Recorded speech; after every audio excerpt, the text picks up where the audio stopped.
welcome back to the Phyrexian Fight Club. We're here with our second qualifier today, and I'm joined by my competitor, London. Hi, Joe.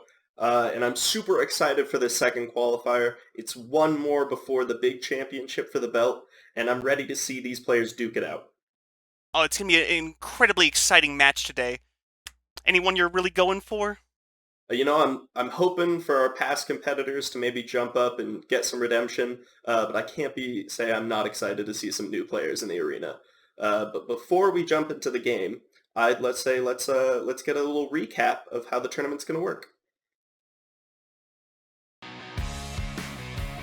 Our first qualifier pitted 4 competitors against each other, with the top 2 moving on to the finals. Our second qualifier had the 2 losers from the first round along with 2 new challengers, all trying to punch their ticket to the finals. The top 2 would move on and face our first 2 competitors in the finals. Our finals match will have all 4 of those players duking it out, trying to be the inaugural Phyrexian Fight Club champion. We've got some new competitors making their Phyrexian Fight Club debut and some returning challengers. Let's hear what they have to say. So when I consider myself into like a player archetype, I'm mostly here just to have fun. I want to play the cards that I find enjoyable and just make sure the game goes smoothly. If I win, that's super great. If I don't win, maybe as long as I had fun, that's what counts. I'm an aggressive player. I really like going wide and hitting with big creatures, so I really like winning through combat damage. I usually build decks that have red in them, but I'm not opposed to using any colors.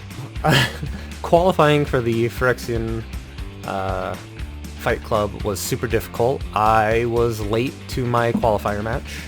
I then accidentally brought the wrong card game, so I borrowed a deck from someone, and I just totally blew it. So it's insane how I was able to make it here. I would say it was just by sheer luck. And honestly, I am just fighting for my life, just trying to stay in this prestigious league. I have a history in competitive gaming and recently made the switch to Magic. After only playing for a year and a half, I've consistently placed in top 8 at Friday Night Magics and won a few. I still make mistakes sometimes, but I have the drive to win. The last match, I was not quite up to the level of the other decks, so this one I've put a little work into my deck. I've got some new tricks up my sleeve, and I'm excited to see if I can pull them out and do some damage with them. Should be fun. Alright, here we are. Qualifier 2. I didn't do too hot last time. Got knocked out first, which is obviously not the performance that you're looking for. Really want to come top 2. But I got a second chance, and I'm not going to squander it. I'm playing against Connor again today. Their deck is very good, very strong. They've made some changes to their deck too, and I'm a little worried, but honestly, my deck does a really good job of combating artifacts. So I feel pretty good about my matchup against Connor today. I'm hoping that I just draw the right cards and things pan out. When you say the name Connor, I think of aggression. I think of someone who's not afraid to hold back and to relentlessly murder you without a hesitation. They are the type of person to find a limping animal and put it out of its misery, and that is concerning to me. Brendan is playing the same deck he played in the first round, and he went down pretty quick in that round, but I have a feeling he's gonna put up more of a fight in this, so. Because his playstyle is very unique, in where he just prevents other people from playing the game, and that is what he finds fun. So it's gonna be a weird, interesting matchup when we're here to play Magic. As for Nick, I brought Nick into this tournament. They're my sibling-in-law, and a good friend on top of that, so they better not stab me in the back. Nick, when you hear the word Nick, you think of wild card. I know absolutely nothing about this competitor, and that is the most horrifying sentence I could utter. I gave a description of Connor and Brendan. Nick, I have nothing. So I'm going to be sitting at this table, staring at someone that I know nothing about. I've never played against Nick before, and I know they're a newer player, so I'm not too worried about them. That being said, they are playing Jetmir, which is kind of like a go wide strategy, which is very good against my deck. James, on the other hand, is a competitor that I'm very scared of. They are playing the Gitrog monster today, and I know how strong that deck is. It can just do a bunch of infinite loops, and James is playing the Gitrog monster deck, and I know that deck can pop off like none other, so I'll be keeping an eye out for that. I want to win to show people that are newer to Magic or that want to start playing more competitively that it's possible to win against people that have years of experience over you. This is a game for everyone that anyone can win. I bet a lot of people want to win for various reasons. I personally just want to win to prove myself. Ever since I was little, people told me that I would not be able to win a Phyrexian Fight Club championship, and I'm here to prove them wrong. I have trained in tons of card games, and I am ready to get in there. And our first player today is James. He's been playing since 2009, and his favorite color is green. He's representing that with his Gitrog monster deck. Be landfall, playing things from the graveyard. It's going to be a real good time. And our second competitor, and a newer competitor at that, starting in 2021, is Nick, with their favorite color being red, and they're piloting a Jetmir deck today, which is a Naya deck focusing around tokens, creating a lot of 1/1 tokens and stuff like that, and then using cards like Elishnorn and Gahiji to pump up those tokens and swing in wide. And our third competitor today is a player I know very, very well. Brendan, who's piloting his Hate Bears deck today. Gaddock Teeg himself. Been playing since 2012? His favorite color is blue, and, well, we've seen this deck play out. Let's hope it can do a little bit better this round. And our fourth competitor, we're also seeing them back from the first qualifier, is Connor, coming back with their Dwarves, Dragons, and Treasure deck helmed by Magda. This is a little bit of an updated list since the last game, seeing what worked and what didn't, but still running big dragons, and so they can get them out fast with Magda's ability to tap artifacts, but this time we've got some cheeky new big artifacts and new creatures coming in, so hopefully that'll give them the punch they need. Well, that's enough talk. Let's head down into the arena. And we're jumping into the game here. It looks like we have a few hands ahead 7 and maybe one hand of 6 from the Gitrog monster deck. And it looks like the Jetmir player is going first off that draw. Tap land, Castle Embridged. Not something we would love to see coming out from the deck is no turn 1s yet. Especially from a Naya deck like Jetmir that wants to get out swinging early. Our first play is coming from the Gaddock Teeg deck. Starting that mana acceleration early. And that might make the game here, Joe. That turn 1 Land of War Elves, when no one else did anything, could be the play that makes Brendan come out in the lead here. Ooh, Nick's play of the Exotic Orchard. Brenda's Razorverge Thicket actually turns on all of his colors. That's a beautiful Exotic Orchard. I'd say I'd be lying if I haven't played turn 1 Exotic Orchard that's tapped for no colors or something like that. But we see a Hushwing Brief come out here from Brendan and an Absence Pilgrim, that 3 mana coming into use. Do you think Brendan's trying to build his board state early? Much like the last game he played, we're just trying to control kind of early on plays like the Hushbringer. Yes, for sure. And also what we saw here that we glossed over while Brendan was making that explosive play was that James missed a land drop. keeping a one land hand in a lands deck. That's a questionable play if I've ever heard one. And also we're seeing a Canopy Vista from the Naya player. It's coming in untapped, which is a little bit of a misplay here, which we might see affect the game a little bit here, but looks like nobody caught it. And we're seeing a Killer Service used with that mana. This is actually a new card from Dominaria United, which is an enchantment that has to do with tokens, Joe.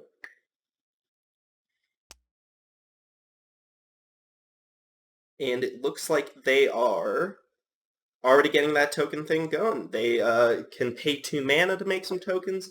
They can, I think when it ETBs, it makes a few tokens. That's a new card that I'm not super familiar with, so I'm excited to see how it's going to work. And James drew a land and then ramps with an Edge of Autumn. So maybe it won't fall as far behind as we thought. Though it's the old nomenclature in Magic. You draw lands, right? We draw lands in this game. I think that's what everyone hopes to do, is draw those lands. And Brendan's having no issue playing those lands on curve. And it looks like Brendan's really just swinging out here. I think this could be a turn where we see a Gaddock Teeg. The Magda players played their commander. The Jetmir player is close to playing their commander. I wouldn't be surprised if we see the Gaddock Teeg deck come out here with a commander. Well, like we saw in the last game, Gaddock Teeg did really shut down Connor's core strategy of the artifacts, the big spells, the big X spells, whatnot. Do you think it's really going to affect his other 2 opponents?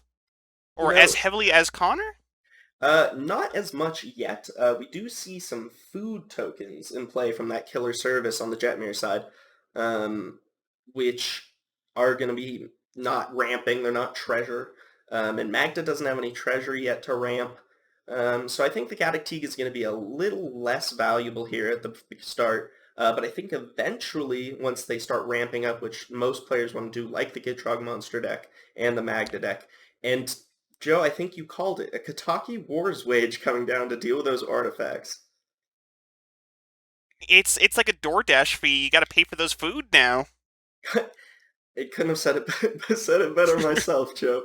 Those food probably aren't going to be staying around. 1 mana per food, I have to say, is not that strong.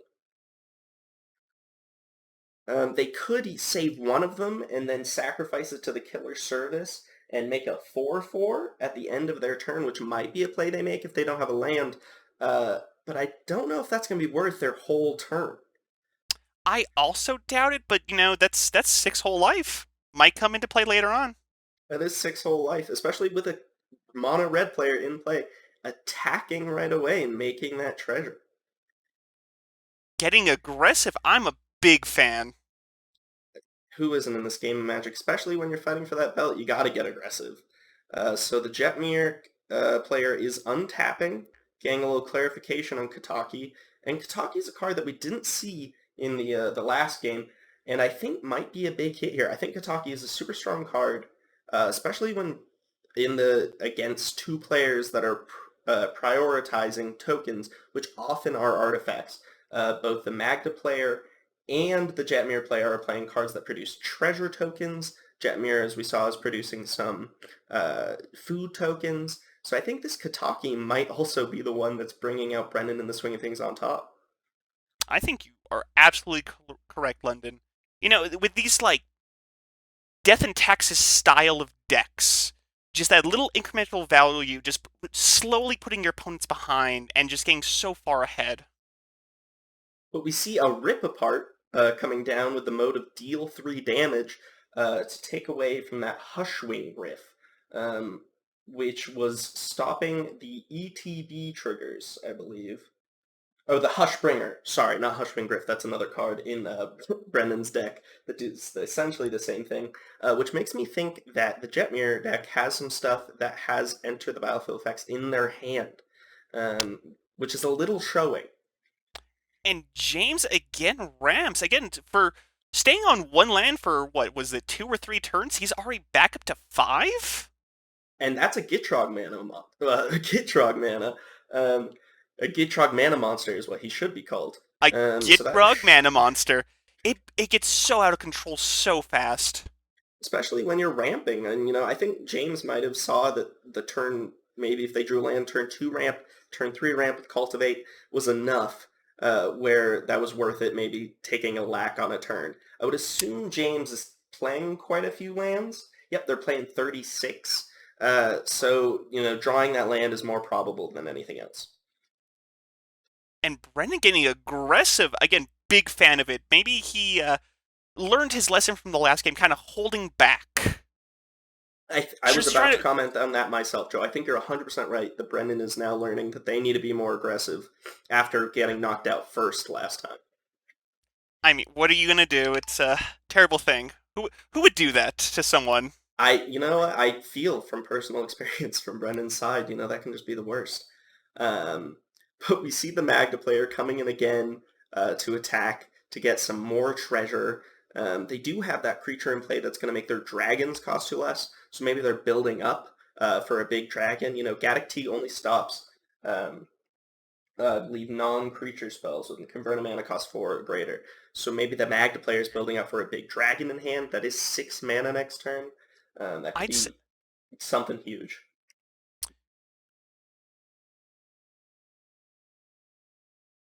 And we see another commander enter play. That's 3 out of 4. That's 3 out of 4, and I wouldn't be surprised if we see the 4th one next turn. Jetmir is a pretty interesting commander, relying on how many creatures you have in play, which is something that we don't see a lot of in Magic. Is creatures in play matters. So I think the token strategy was really smart on their part. It seems like it's a really go wide kind of strategy, which might be smart in this type of tournaments when you're really just trying to knock players out as fast as you can. Just like the Gaddock Teeg player is trying to do now and the Magda player is hoping to do. Whereas the Gitrog deck is probably going to be the deck that's the most combo-y, wanting to draw a lot of cards off of putting lands in their library and doing interactions like that, as opposed to the other players that probably have a pretty similar strategy of just attacking. Hey, you were psychic. It's a Hushwing Griff. It was just 2 turns later. It was my mental misstep, you could say, even, with the Hushwing Griff. Not actually doing anything to the board at the moment, not like stopping any ETB triggers, but it's also just another flyer with 2 power. So that's, that 2 mana, or that 2 damage might just come up, especially with a bunch of other bears in play. Well, 3 damage if it attacks by itself with the Pride Mage Exalted trigger. And that's 3 damage in the air that nobody can block right now. And you may think 3 damage isn't a lot, but 3 damage is lightning bolt damage. And that is one of the best cards in Magic. So that's something you have to be scared of. A lightning bolt is the best card in Magic. We can agree to disagree. But yeah, we're going to see what you said there, Joe. The Hushwing Griff attacking with the Exalted trigger for 3. And it looks like a second main phase play here from Brendan, with still cards in hand even after using them with all that mana, and a great card at that, Cat Snake. 2 cats on board. The cat demon's such a weird creature type. It sure is, and especially when this cat is essentially just a 4/3. There's no blue in this pod, which is something that I think is actually really important to kind of notice, is that Brendan is actually the closest thing to a blue player with the tax effects. So that Prowling Sauropod isn't actually going to do anything, especially against cards like Red Elemental Blast that only target blue cards. So unless we see something like a Dash Hopes from James, or that white one that puts it to the top of the library from the Jetmir deck, I don't think we're going to see a lot of counterspells. So that Prowling Sauropod is just a 4/3 beatdown. And an Arcbound Crusher down for Connor. And this is a card I have not seen, I think, maybe ever, Joe. When another artifact comes into play, put a +1/+1 counter on Arcbound Crusher, and it has Modular 1. This actually seems like a super strong card for Connor, because they're making treasure every time a dwarf taps. So that Crusher can just get bigger and bigger and bigger. Though, unfortunately, the boards just started to get gummed up, and there was no good attack for Connor. Yeah, that Magda, when it's early and it's able to attack into nobody's, 2/2s and 2/1s, it's good. But now we have creatures like a 6/6 Gitrog monster, and a 5/4 Jetmir. Um, and we actually have Jetmir's kind of namesake card for the sake of lore, with the Naya Ascendancy coming into play, um, which is another newer card from Streets of New Capenna. Um, And at the beginning of your upkeep, look at the top card of your library. If it's a creature or planeswalker card, you may reveal it and put it into your hand. If you don't put that card in your hand, you may put it on the bottom of your library.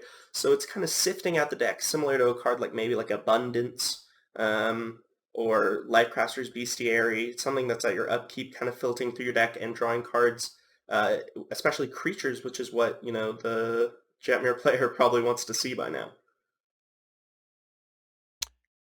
And James with a rolling regrowth, sacrificing a land to draw 2 cards off that Gitrog trigger, and then tutoring for, what is it, 2 lands? 2 lands. This card is also pretty sweet, also because it's an instant. I think James is doing it now just because they want to get some value, get some cards back in their hand. But this could have been a really interesting card to play on other people's turns. It's kind of a draw spell that nobody would see with Gitrog. And it's there's not a lot of ramp at instant speed. So I think that's maybe the perfect card for Gitrog Monster. Do you think the Gaddock teach on board is slowing down any players' strategy right now? Oh, I'm actually getting a little bit of info here that the rolling rebirth was actually being played at upkeep, which I missed there. So that's actually a really interesting play and use of the instant speed, which I didn't notice before. So that's drawing cards before your upkeep and thinning out your deck before your upkeep, before your draw. That's 2 lands for the Gitrog. You get to play an additional land with the Gitrog to kind of help you refill after losing a land at the beginning of your upkeep. And we're just seeing more ramp from the Gitrog monster player here, which I think is exactly what they want to do. They're having to sacrifice lands at their upkeep, so getting as many lands as they can in play is definitely the move, and especially when they can maybe start looking at cards like Scape Shift, is that, want to have a lot of lands in play, so you can get a lot of land triggers. Pairing that with a landfall trigger like Scoot Swarm or Avenger of Zendikar, those are like game-winning plays. So maybe that's what James is kind of looking for here. Well, even with just the Gitrog on board, that's just straight value. He gets to draw 2 per land. Yeah, per sacrifice. Yeah, that's beautiful. And we're gonna pass over to the Brendan here. The Gitrog, or not the Gitrog monster, passing over from the Gitrog monster. The Hushwing Griff is just attacking again, but this time it looks like maybe with the Prowling Sepopard, doing what the Prowling Sepopard wants to do this game, and that's be a 4/3. And it looks like they're going to attack the Jetmir player with the 4/3. That's kind of a card they can just use as an attacker, and if they block with their commander, that's great for them, and if they don't, they take 4 damage. So I think that's just a win-win for Brendan. And the 2 damage with a Hushwing Griff is just extra over that. So I think that Prowling Popper might be doing some work against the Magda player and the Jetmir player, less against the Gitrog monster player.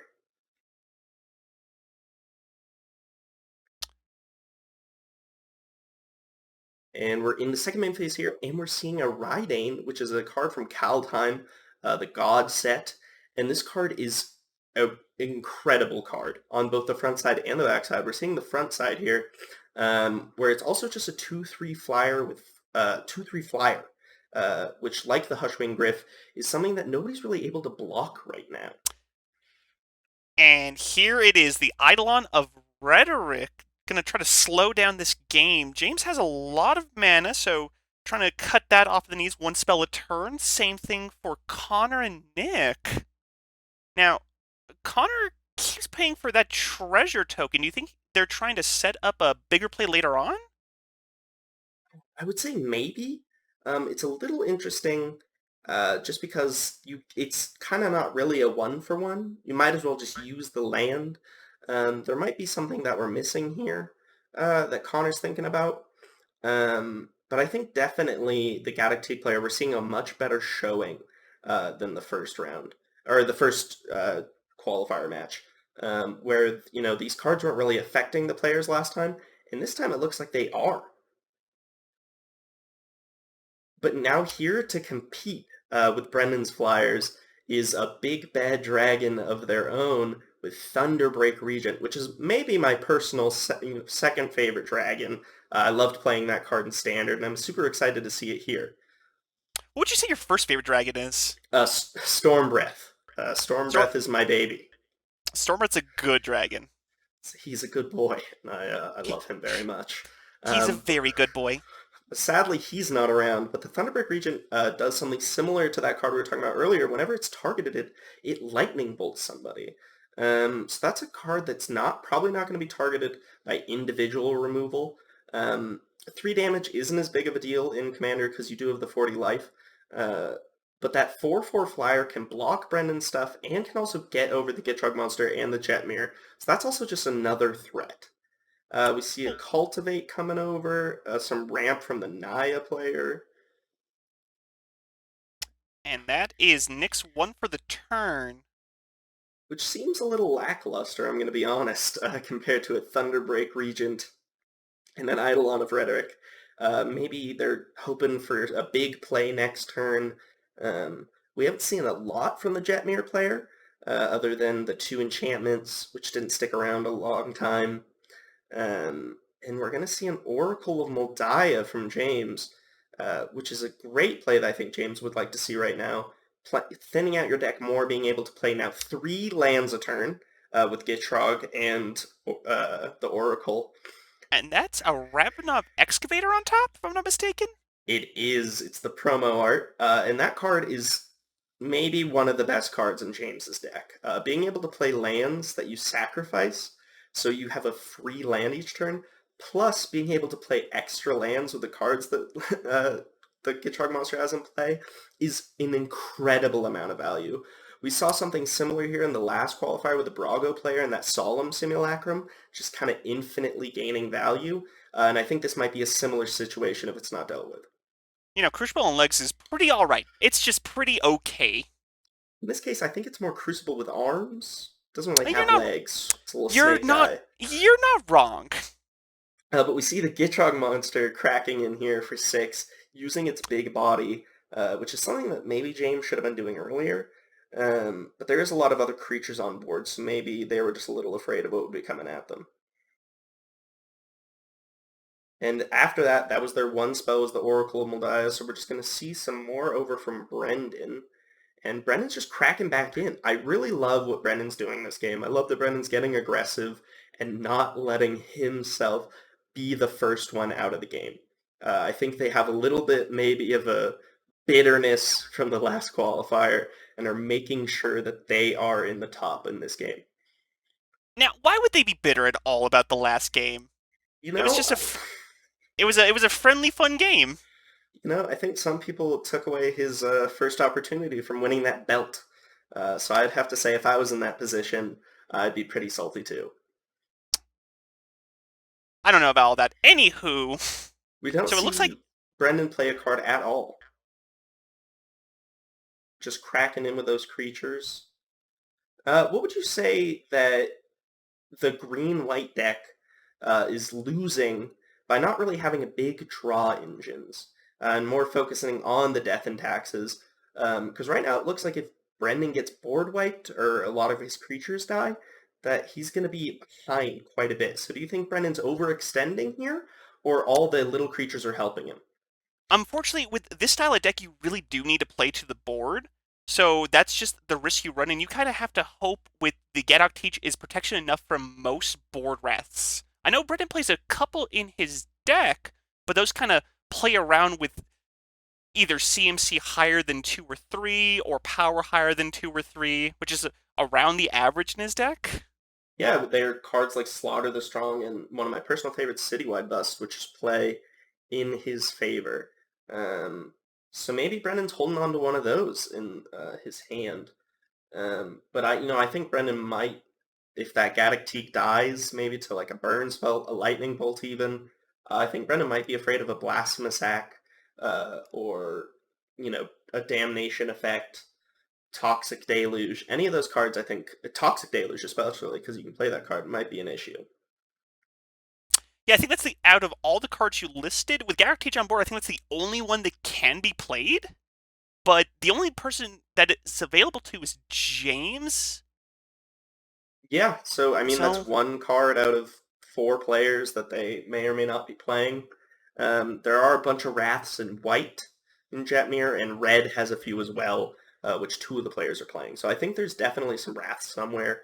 But I think that Gaddock Teeg is probably, I think you're right, it's going to do a pretty good job of protecting Brendan at the moment. Oh, it pulled in a lot of work the last game, so it would make sense that it's doing a lot of work this game as well.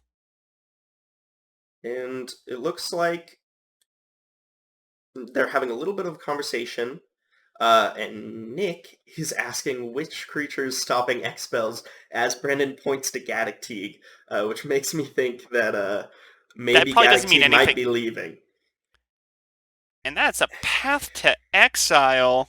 He's being banished to the command zone, and Brendan doesn't have anything to protect Gaddock Teeg, so Gaddock Teeg we're seeing the first death of a commander with that Gaddock Teeg. And Brendan's getting to tutor up another land, which Brendan probably doesn't need. Brendan He's has missed 6 mana here. He's missed a couple land drops, so not the worst thing for him. But I think the only top end that Brendan has that's maybe over 4 mana is Elishnorn. So I don't think Brendan really needs that more than 4. Oh, there is also a Sun Titan in Brendan's list. So that's 2 big creatures. That was also a play by Nick. That was a main phase Path to Exile, so that was his one spell for the turn. Which is an interesting play.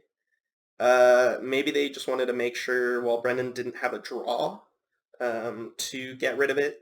Or maybe they didn't really have anything else, so they thought they might as well do it now in case anybody has a reaction. Sometimes also you can just get excited that you can deal with something that's going to be stopping you. But Joe, I think you're pointing out something, and I don't know if that's what you're hinting at, that Brendan can just replay the Gaddock Teeg. Sure can. He's up to 7 mana now? Yeah, that's with those 2 dorks, yeah. And that's the benefit of having a commander with CMC2, like, he just keeps coming back.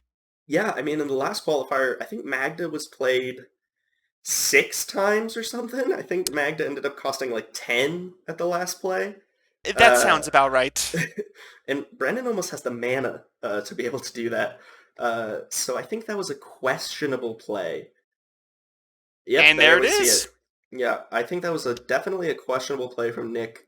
Maybe Nick was just excited, but it looks, like Nick might have to use a second removal spell to try to be able to play the X spell that we now know they have in their hand. Who knows? Maybe he was just trying to be a homie to Brendan. I'll give you a land, you replay your commander, everything will be fine. I think in an interview that's what Nick might say. And just to catch up here, Brendan did the same thing that he's been doing. He just attacked. James played the Ramanop Excavator that we saw at the top deck last time, which is, again, maybe one of the strongest cards in the deck. That guitar Kami of War's Wage is really hampering Connor. But it looks like they're doing a little bit of politicking right now. So let's listen in just for a second and see what they're doing. Anybody interested in letting some damage through? No, I'm dying here. I believe in you. I'll do it. Okay. Based on that information there, before you go to combat, Okay. I'm gonna swords to plowshares, Magda. Ooh. You see a swords to plowshares targeting Magda. A beautiful art on swords. Because I think Connor's plan was to get a 5th treasure to activate Magda so that maybe they could get something to deal with Brendan. And Brendan just stopped that. I think he might be right. Instead, yep, they're using one of the treasures to recast Magda. That might be a huge play from Brendan, because it seemed like everyone's kind of upset at him, which you would be towards a Death and Taxes player. and they're trying to communicate on how to stop the business. Oh yeah, a Bogarn Hellkite really does deal with because the Hushwing Griff. The Hushwing Griff stops it, so maybe they were searching for something like I don't know. Well, it's Again, not 7 dwarves. They can't tutor for 7 dwarves. that is true. They cannot tutor for 7 dwarfs. Not only because it's not a dragon artifact, because it's also not in the deck anymore. Rest in peace, 7 dwarves. But maybe a Blightsteel Colossus to try to get rid of Brendan, although that seems risky for the Jetmir and Gitrog player to let them have. I can't really think of anything else that would be super scary towards it. Maybe a Steel Hellkite would probably be a great play Steel to try to Hellkite's destroy some of those creatures. that'd be a pretty good hit. Also, you made a good point with the Blightsteel. That's 1 path down and 1 swords down from 2 different competitors. That's 2 ways to deal with that indestructible 13/13 just gone.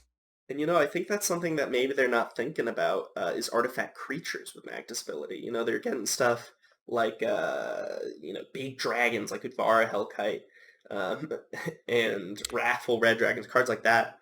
But not really about the big artifact creatures like Blightsteel, which is an incredibly powerful creature. But I don't know if you want to comment on this card that just got played, Joe. Oh, it is one of my favorite cards. I'm a big fan of Armies in a Can, and Scoot Swarm is exactly that. It just becomes out of control. We have 3 now on board?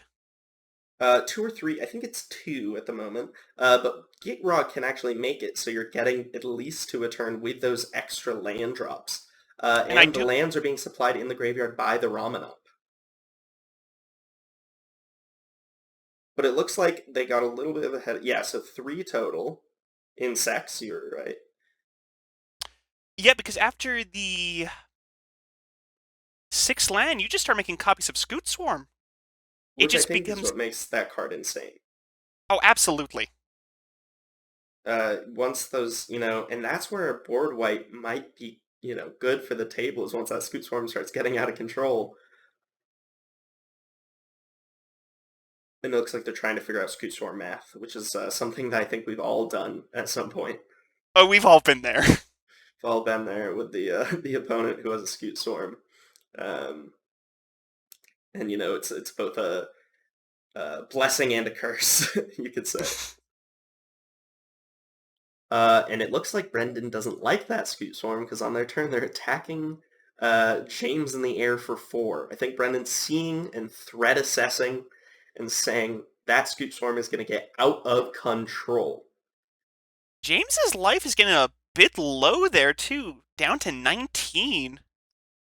And I think it probably feels pretty good to be Brendan right now, when you're attacking the player and making them get out first rather than yourself.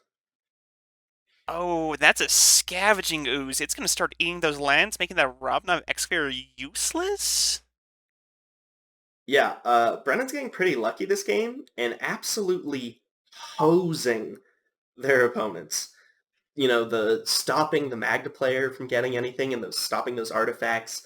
Now a Scavenging Ooze to do with the graveyard deck.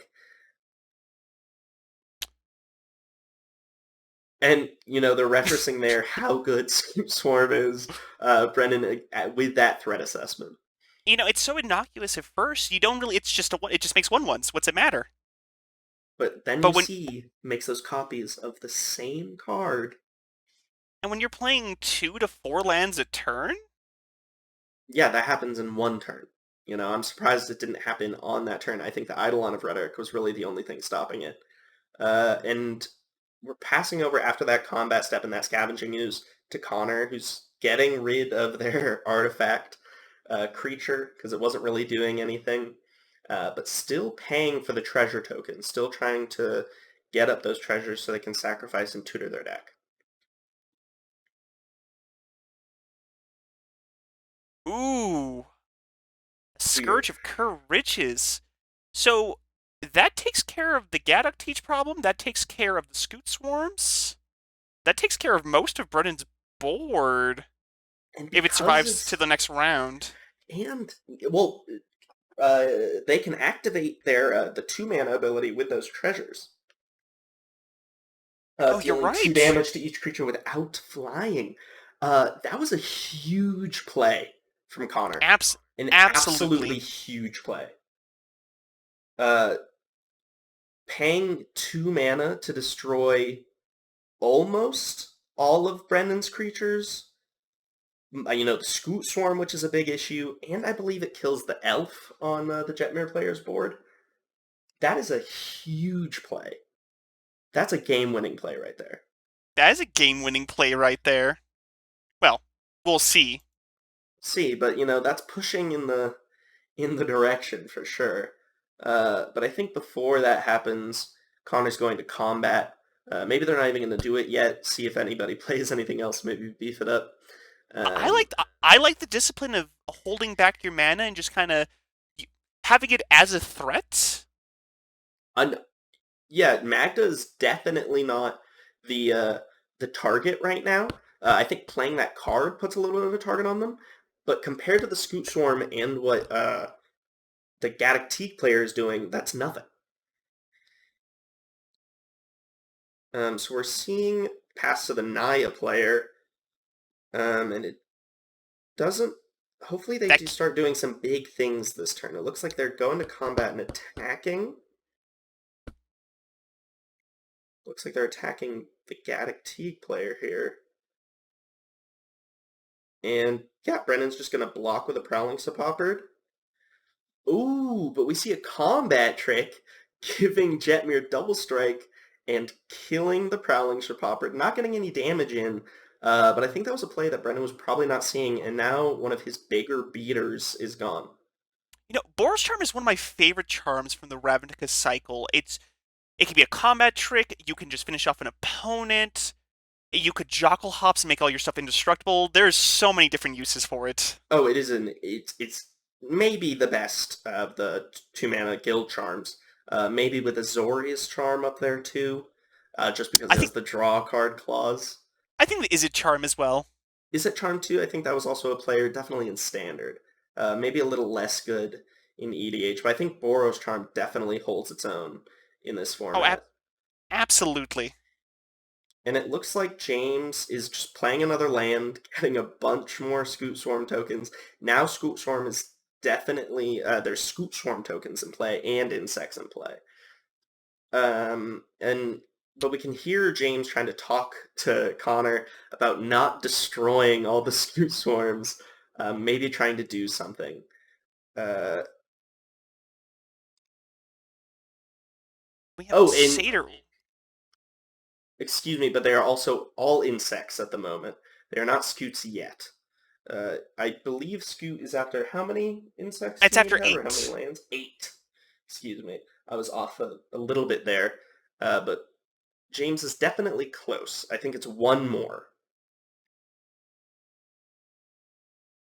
We see a Satyr Wayfinder here.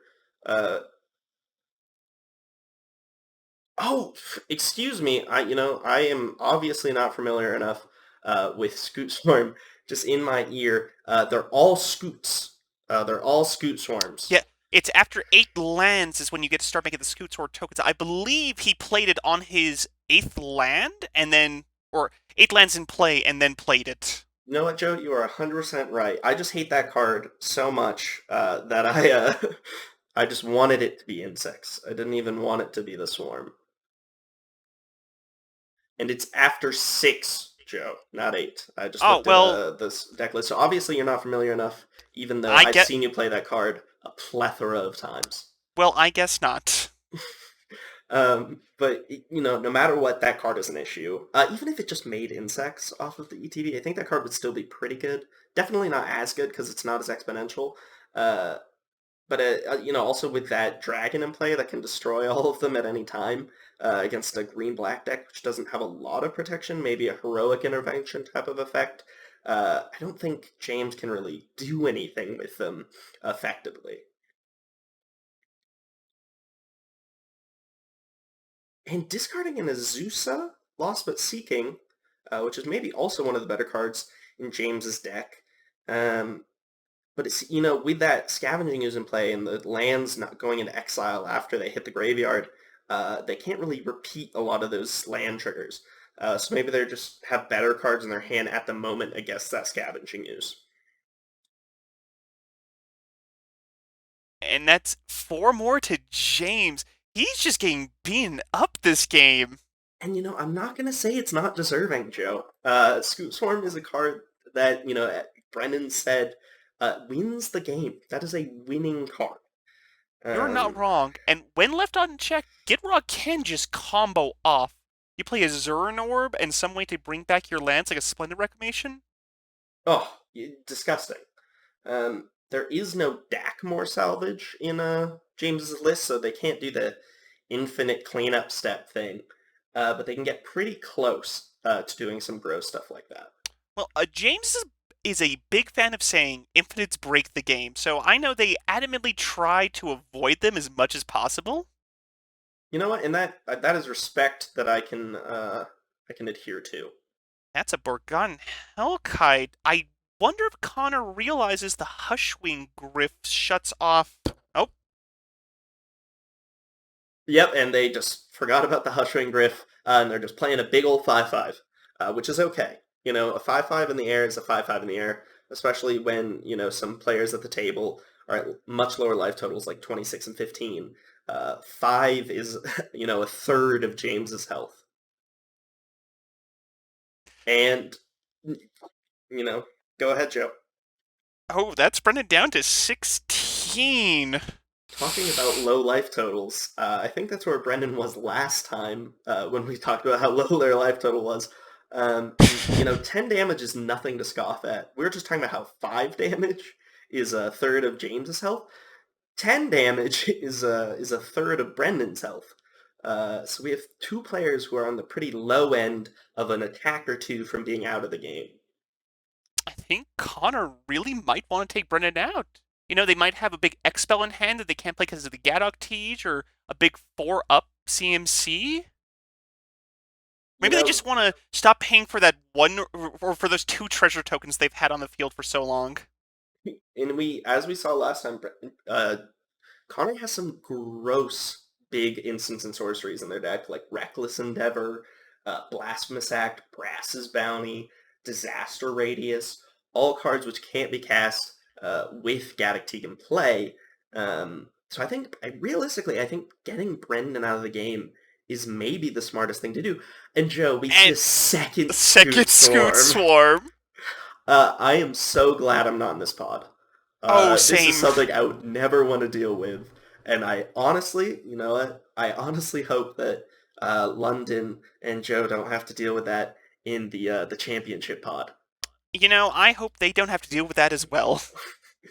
But again, I don't know if that's the right play at the moment when Connor has that dragon in play, and with the mana to activate it, can just destroy all those creatures. I'm a little confused why Connor didn't activate that at maybe Brendan's end step, but maybe they just are still keeping in check, keeping that trigger discipline. I think you might be right. Connor's in no threat of dying right now, so maybe their thought process is, well, if this Gaddock Teeg is still around, my opponents can't play their big spells yet either. I can just keep playing my big dragons. Even though they're not getting their ETBs, hey, a 5/5 is not too bad. 5/5 with flying is a 5/5 with flying, Joe. Big fan of going into the red zone, and that has happened a lot this game. Yeah, this is not a combo-y pod, except for the Gaddock Teeg, or the Gitrog monster deck. So I think, that's what this game is going to come down to, is who has the biggest beaters or the most beaters. James has a free sack outlet on board for their lands, so they can just start drawing whenever they'd like. And it looks like they just got to reanimate one of them too, with their Ramanop, so that maybe Brendan's holding up something with the green mana, or just isn't afraid of the 1/1s because of the dragon that Connor has in play. That is a lot of bugs. That's more bugs than you might want to hire an exterminator or someone with fire breathing to get rid of this. And I know at least one person in the pod is more than capable.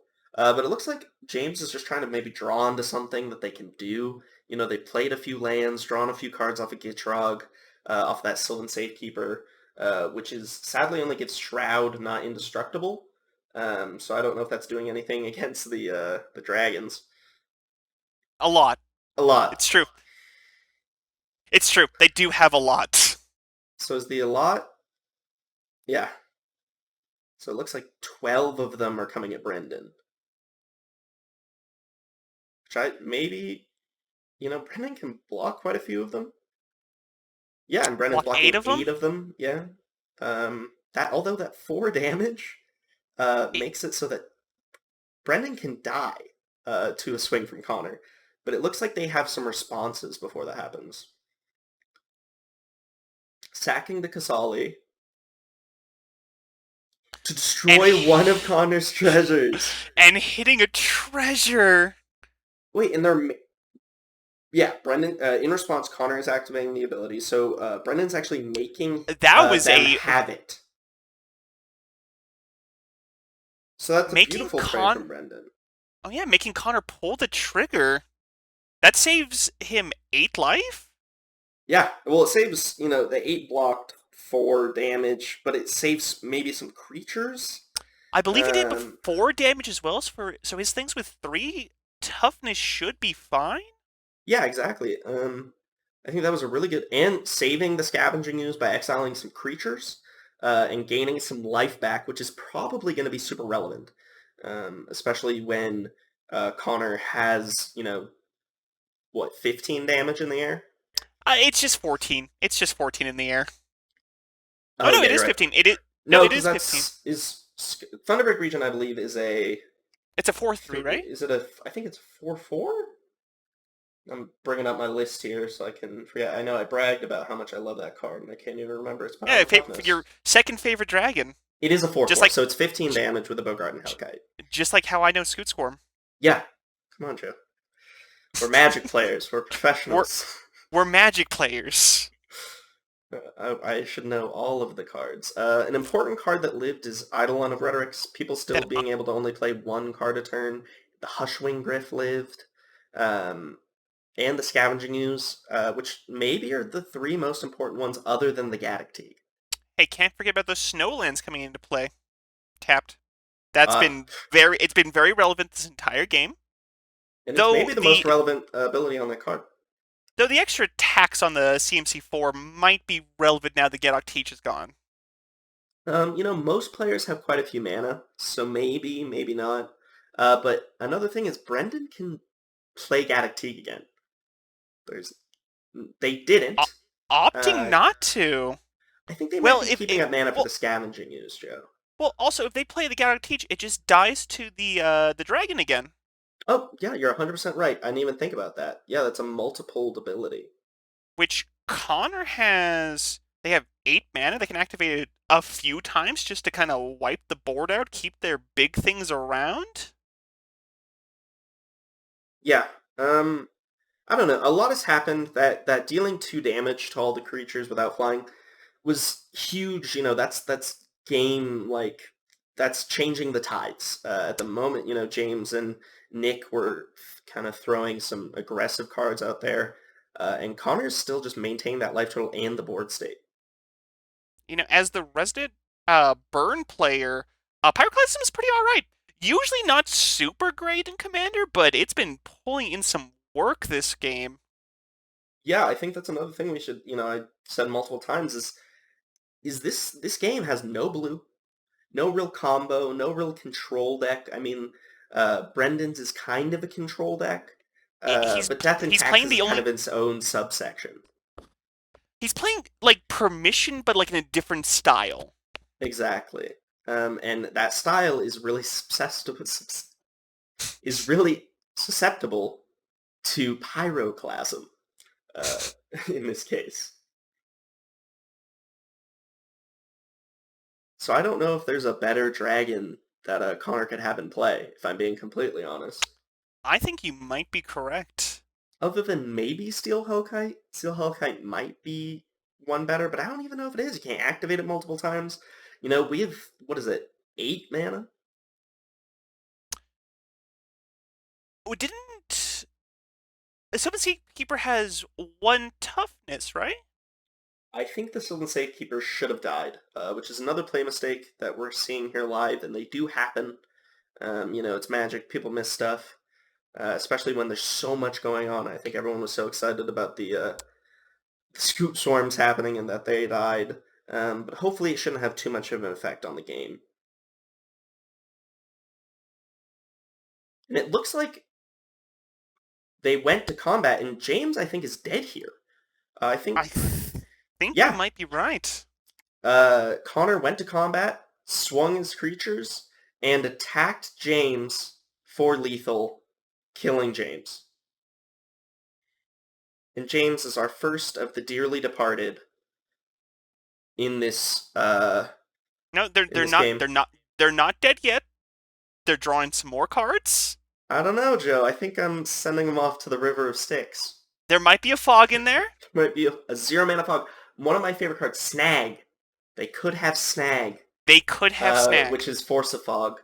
But if you want to know a little secret, Joe, they're not playing Snag. Well, you gotta play to your outs. You gotta play to your outs. Even when you're not playing it. And, we called it there. James is the first player out of the game. I bet Brendan has a little bit of a sigh of relief.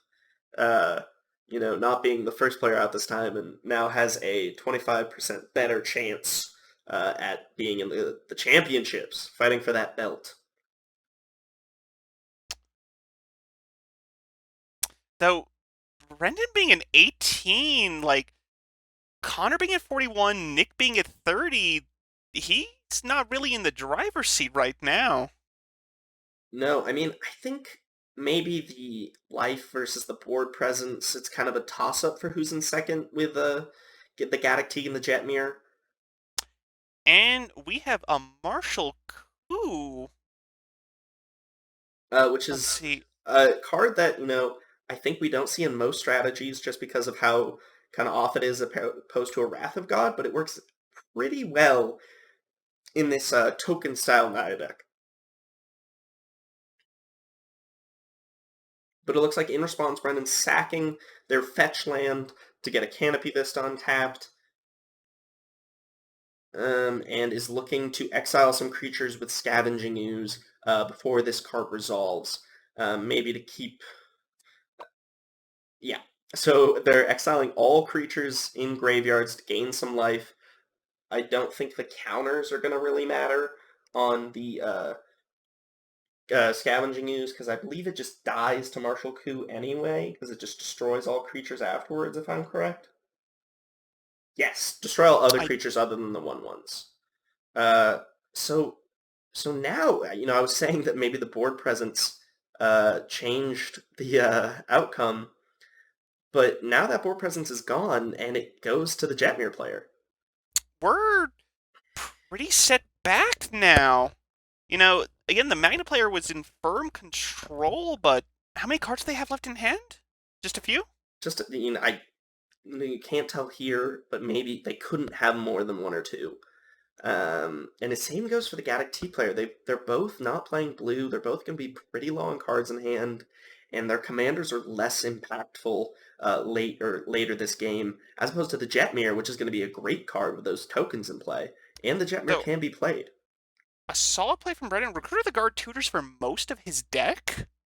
Yeah, other than those few that I mentioned earlier, like Elishnorn and Sun Titan, because is it power or toughness, 2 or less, Joe? I do believe it's toughness. I'm not going to check. I bet... It's toughness 2 or less, you're correct. Alright, I was going to say, I'd bet $2 it's toughness. $2? Well, $2. I should have taken that bet. Or I shouldn't have. I'm glad I didn't take that bet. I would have been $2 richer. Yeah, I was thinking of the Imperial Recruiter, right? That's power. The red one. Yeah, the red one's power. There are a lot of things Brennan could be tutoring for here. Maybe Esper Sentinel to draw some cards, although people have a lot of mana. Maybe Beast Collector Whisperer? Oof. Oh, I called it on the first one. I'm sure psychic. did? I'm psychic, Joe, as we proved earlier. And a Toshi. Or Toski, my mistake. A Toski. Oh, a Toski coming into play after the Esper Sentinel trigger. And Toski is an incredible card to play right now. It's indestructible, so it blocks really well this first round. And then after that, it attacks Connor pretty well. Or if the Jetmir player, swings all out. that Toski might be drawing cards in a game where people are not drawing a lot of cards. But Joe, remember those scary big red cards that I was talking about earlier? We saw this last game, and I believe Connor made, I believe it was 10 treasure tokens off this last go-around? Yeah, like 9 damage or something. Yeah, let's see. The Magda, that's huge. It's better to be lucky than good. Let's see how well they do. Yeah, so we're going to roll 2 d12s here, something you don't see a lot of Magic. A 6 and a 9, not bad. Probably 6 damage to the play and 9 treasures, I would assume. And that is the board gone? Other than that Toski. The indestructible squirrel. Which lore-wise is one of my favorite cards. Fun fact is, it's from North Myth. And its only really job was to talk smack between the top of the tree, which was held by an eagle, and the bottom of the tree, which was a bunch of bottom feeders, and they would just kind of yell at each other for a while. So that was his job in the lore in the Norse mythology. I don't know if that transferred over to Kaldheim. I'm not resident. I got a hot Magic take. I don't get the love for squirrels. I don't understand why everyone loves squirrels. I don't get it. I understood it when they were a niche thing. When like Squirrel Nest and like this Hermit that makes squirrels were like the only cards that made squirrels. But now they're overpopulated, and I have to agree with you, Joe. They've lost all of their sense of a cute token for me. Yeah, I'm not, I wouldn't call myself the Earl of Squirrel. We have, although a card that I do love the token for is Kadira, Caller of the Small, which is going to make rabbit tokens. See, big fan of rabbit. Love. Big fan of rabbits. Big fan of rabbits, not a big fan of squirrels. Rabbits are the new squirrels. White is the new green. So this card isn't doing a lot just because there isn't a lot of tokens in play. White's definitely not the new green. I don't know, Joe. They've made some pretty banging white cards. Yeah, they have I think white is power creeping a little bit. I think you might be right. They have 4 whole draw cards now. Yeah. Brendan has one in hand with Esper Sentinel. Maybe one of the best one-drops of all time. That is a really good card. But Kadira isn't doing a lot, because when it deals combat damage to a player for each token you control, you make rabbits. And currently, the Jetmir player doesn't have any tokens. Oh, and a Blightsteel out. Is that a Blightsteel Colossus? just at the end of I do believe so. It blocks that Toski really well. Oh my goodness. It blocks that Toski incredibly well. So what we saw there is we saw Magda sacrifice some treasures to tutor for an artifact. And this is the card I was talking about earlier. The Dwarves deck has been changed a little bit since we last saw it. And Blightsteel Colossus, I believe, is one of the additions, and a massive one. Because right now, Brendan is dead, unless Brendan deals with that Blightsteel Colossus. I think they're both dead if they don't deal with the Blightsteel Colossus. Nick can block a little bit, so 10 poison counters wouldn't come as quickly. You're not wrong. But as we said before, Brendan's down to swords and Nick's down to path. They each have... Oh, a Giver of Runes! Which gives Pro colorless. Though, didn't it be 13 damage trampling over, though? How big is Blightsteel? Blightsteel's an 11-11. Or it's an 11-11? Yeah, so it can block 2 of it with Gaddock Teeg, so that's a 9 infect. But if you give it protection, though, it would deal 0, so the rest would trample over. Oh, you're right. Well, yeah, so, but,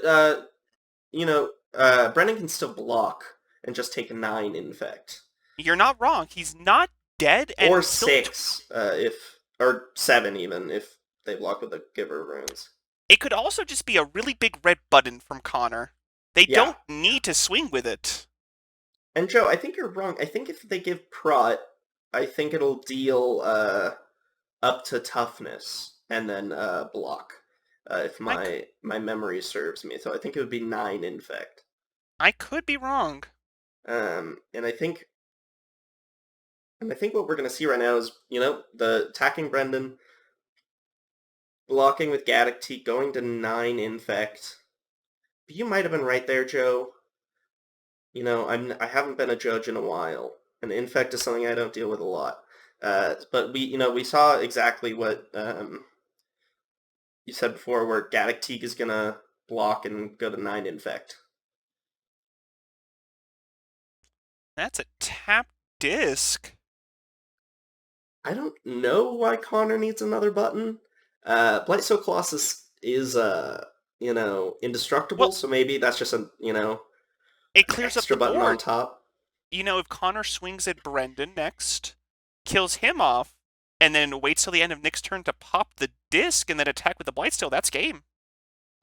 You know what? You're 100% right. So maybe Connor is just putting some extra padding to make sure that they're going to win. Which, if I'm being honest, it looks like they're going to. A Blightsteel tends to have that effect. Anything can happen in Magic the Gathering, but I'd have to say Connor's probably feeling pretty good at 41 life right now. Not only can anything happen in Magic the Gathering, but anything can happen in the Phyrexian Arena. Koth is in the Phyrexian Arena. Maybe we'll see him coming back. That could be anything. I hope he's okay. He's probably dead. I think he's dead, but Well, I mean, we should know, being down here in the Phyrexian Arena, but maybe he's hiding somewhere. I haven't run into him. If we see him maybe around the water cooler, we'll let you guys know. So Sylvan Offering, which is a card that I think is from the new Dominaria set. Choose an opponent, you and that player each create an XX green Tree Folk token. Choose an opponent, you and that player... Oh no, this is an old card. It's from an old commander deck. It was a cycle.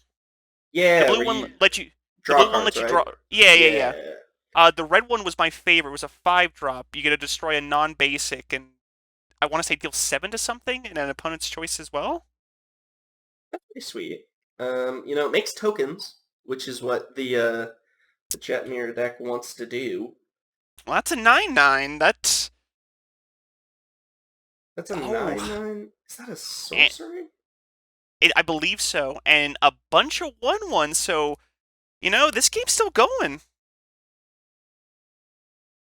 Actually, see that card in their list. So I'm gonna take your word for it. So who got the 9/9? Oh, Brendan's getting both, and Jetmir's getting both. Oh, I do believe that Nick wants to be Brendan's friend right now. When there's a Blightsteel Colossus in play, I think that's exactly what you want to happen. Is befriend your opponents. Again, anything can happen in the Phyrexian Arena.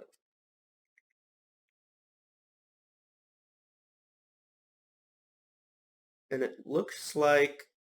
Yeah, see, now they're going to start swinging at Connor while that Blightsteel's tapped and can't block well.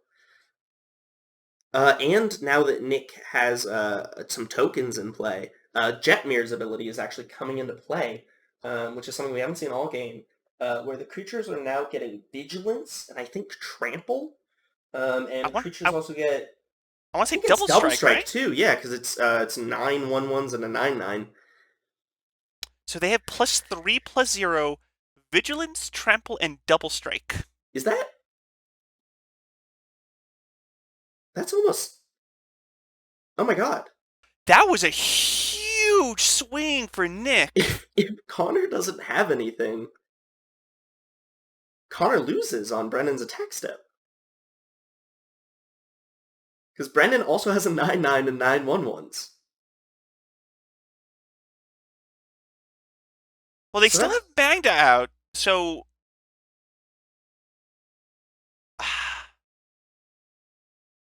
Never mind.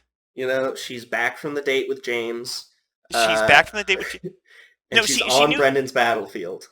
She knew that James had left the table. She didn't want to make it awkward. Exactly. It didn't end well. They're just kind of stay separate.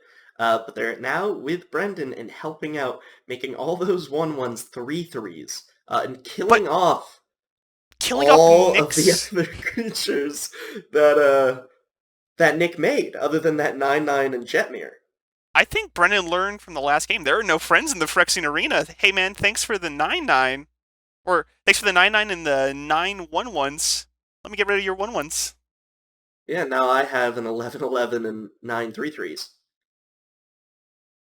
And Brendan also can draw so many cards now with that Toski, because it's for each creature dealing the combat damage. Does Brendan just win here? That's, what, 9, 18, 27, 30, 41, 44 damage in play?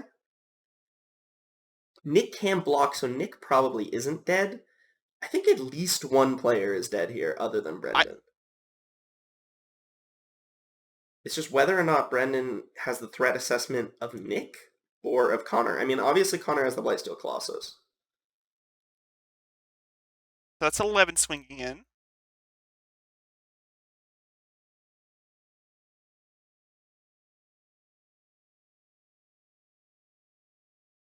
It looks like they're talking it through. This is the big decision that Brendan has to make this game. Is how Brendan wants to support the rest of the...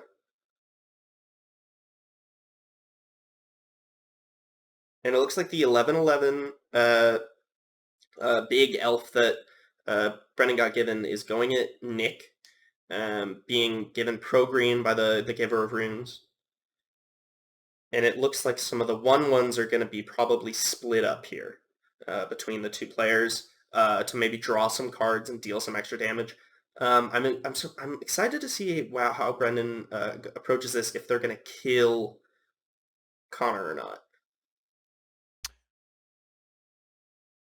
I think that's what they're trying to decide now. I think they have to.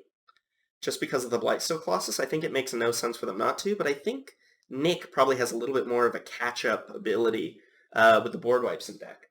Because we know they have at least one other board wipe of Farewell in their deck. And a Teferi's Protection, maybe. So there's some interesting things that could happen here depending on cards in hand. And it looks like they're declaring their blocks there. And it looks like some of them are dying here. Some of them are going to get through. Let's see how the fully blocks go through.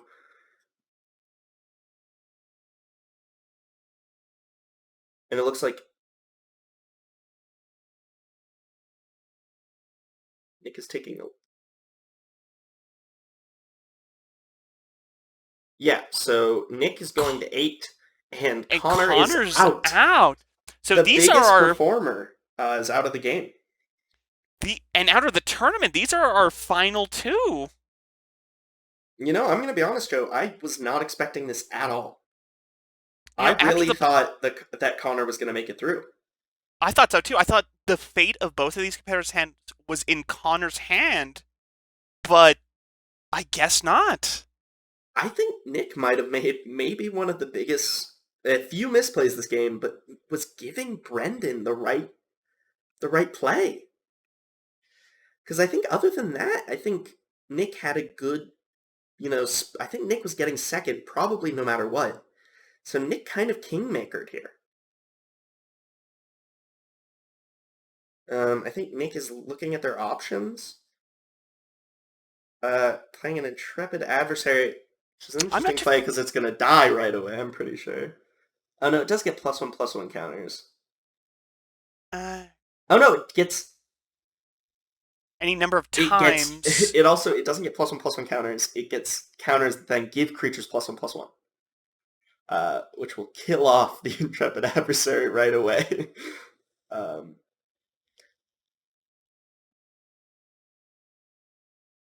And they're discussing how this card works here.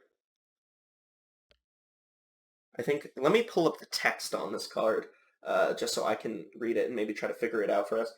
So when Intrepid Adversary enters the battlefield, you may pay a 1 and a white any number of times. When you pay this cost 1 or more times, put that many Valor counters on Intrepid Adversary.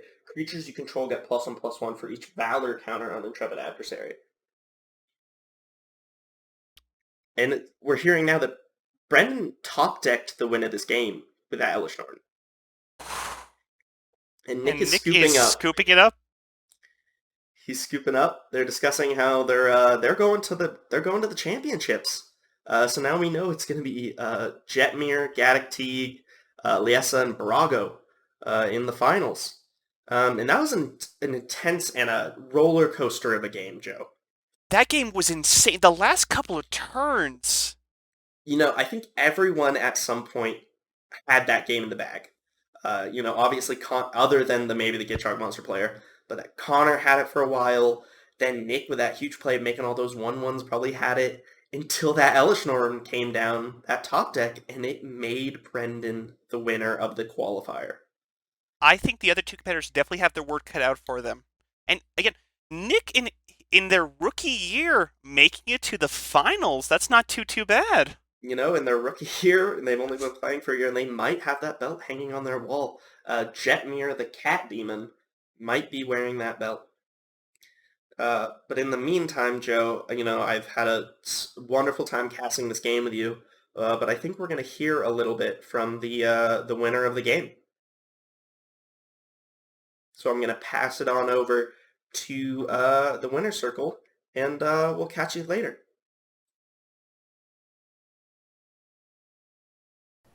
And congratulations, Brendan. What's it feel like to finally get here?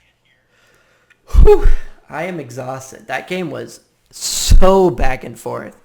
I did not think I was going to win that game, honestly. I probably shouldn't have. That was a hell of a game. The last couple of turns, it seemed like you were on the back foot, and then Nick's play kind of pushed you over that finish line. Yeah,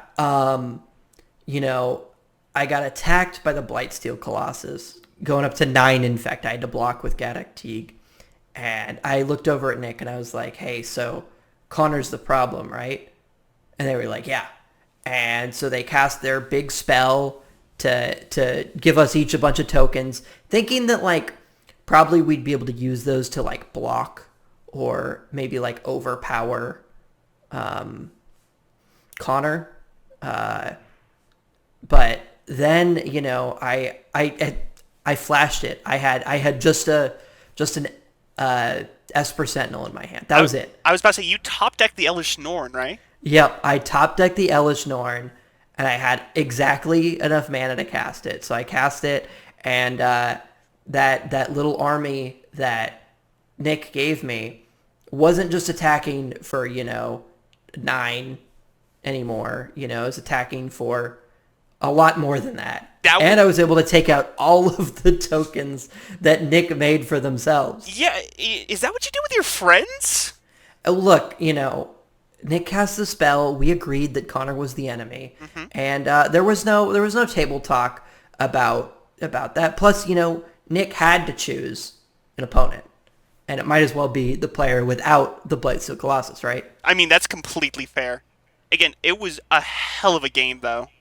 Did you feel ever like you were in the driver's seat? At the very beginning, I felt really good. I felt like I was coming out a lot faster than the rest of the decks. Early on, I kind of saw James as really the scariest player. I know what Gaddock Teeg can do. Sorry, not Gaddock Teeg. I know what Gitrog Monster can do. Oh, it's insane. Yeah, and so I was like, I think this is the deck I have to take out first, because I think I can deal with the Naya deck and the Magda deck. So, I was really focused on that, and turn after turn, I was attacking with my flyers, and I felt a little bad taking out James because James didn't really actually do anything to me, but it was all threat assessment, and I assessed James as the biggest threat. So really, James should be flattered that I chose James as the biggest threat. That's completely fair. He drew a lot of cards, a lot of cards. Yeah, and sure, those cards didn't actually, amount to much. The Scoot Swarm was the big issue, and once the Scoot Swarm came down, I was just like, James has to die. Sometimes the best removal is just player removal, and sometimes you just gotta take out the player in order to deal with a problematic permanent, or in this case, many problematic permanents. Yeah, you were definitely playing more aggressive than last game. Yeah, just get in the red zone. I don't block. Why would you block? Creatures are meant to attack. Creatures are meant to attack. Also, you have the biggest advantage going into the championship match. You played against everyone in the bracket. Do you have any words for your opponents? Yeah. I'm definitely there to win. I'm gonna try my best and see what I can do. I'm definitely coming for you, Joe. Actually, because from what I remember, I can't imagine why. You took me out of the game. Creatures meant to attack and opponents are meant to die. Yeah, and I'm thinking next match, it's gonna be you who are gonna be dying first. Look, if I am not able to, win the belt, I am still going to be the one who is challenging for the belt in the future. I want those points. I want to be the number one contender. But now's my chance to actually, do what I can and actually try to win the belt, and that means going through you. So I'm coming for you, Joe. We'll see about that. Well, Joe, that was a hell of a game, and we're going back in to the championships coming up here soon, and someone's finally going to be taking away that belt. First-time champion, and what do you think it's going to be? I'm a little biased here, but I'm also a big fan of Brago, so we'll just keep that in mind. But I think it's going to be a battle of the Titans. I think you're absolutely correct. But until then, please go back, and if you haven't seen our first qualifier, that was a heck of a match. Like, subscribe, follow us on Twitter, check out our website. Everything's going to be linked down in the description, and I can't wait to see all of you again in the championship for the belt. Hey everyone, good shoot today. Appreciate it. Good games. Thanks guys for doing the commentary as well. It was awesome. Good work. Everyone, you're free to go. Yeah, no, it was great. Hey, London, can you stay behind real quick though? Yeah, for sure. Hey, so good work today. I appreciate what you're doing. Looks like I'm headed to the finals, which I didn't expect, but here we are. Thank you. I was wondering, since you're also going to be in the finals, if you wanted to maybe team up to take on Joe. Oh yeah, for sure. I was gunning for Lisa no matter what. After that Necropotence to draw 30 cards, you think I'm just going to let that happen again? Maybe we do a little... I think she's at the beginning. I think she's a little too proud. I think she needs to be taken down a peg, if you know what I mean. See you in the finals.